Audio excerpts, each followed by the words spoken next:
திருமகள் TV பல்சுவைகள் படைக்கும் பாசறை.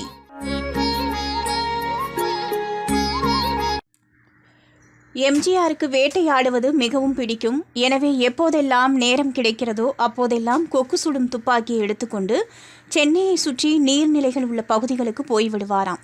துப்பாக்கியை எப்படி கையாள்வது என்பதற்கும் குறிப்பாக குறிப்பார்த்து சுடுவதற்கும் இது நல்ல பயிற்சியாக இருக்கும் என அவர் நம்பியிருக்கிறார். அதனால் தொடர்ந்து வேட்டைக்கு போகும் பழக்கம் அவரிடம் இருந்தது. அப்படி ஒரு முறை தனது காரில் ஒரு காட்டுப்பகுதிக்கு வேட்டையாட சென்றிருக்கிறார். அவரின் டிரைவர் காரை ஓட்ட எம்ஜிஆரோ கொக்குகளை சுட்டுக்கொண்டே வந்திருக்கிறார்.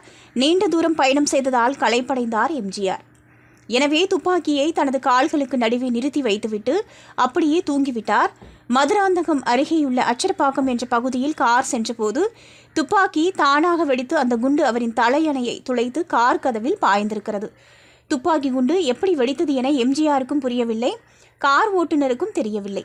தூக்க கலக்கத்தில் எம்ஜிஆரே தனது துப்பாக்கியை மிதித்து விட்டாரா என்றும் தெரியவில்லை என எம்ஜிஆரின் மனைவி ஜானகியே ஒரு முறை இது பற்றி சொல்லியிருந்தார். கொஞ்சம் தவறியிருந்தாலும் குண்டு எம்ஜிஆரின் மீது பாய்ந்திருக்கும். நல்ல வேளையாக அன்று அப்படி நடக்கவில்லை. வேட்டையாட போன போது நடந்த இந்த சம்பவம் யாருக்குமே தெரியாது எனவும் ஜானகி பதிவு செய்திருந்தார். ஒரு சண்டையில் எம்.ஆர். ராதா எம்ஜிஆரை சுட்டார். துப்பாக்கி குண்டு அவரின் தொண்டையில் பாய்ந்து தனது குரல் வளத்தை இழந்தார். ஆனாலும் மனம் தளராமல் மீண்டும் சினிமாவில் பேசி நடித்து ஒரு மிகப்பெரிய ஆளுமையாக எம்ஜிஆர் வலம் வந்தார் என்பது குறிப்பிடத்தக்கது.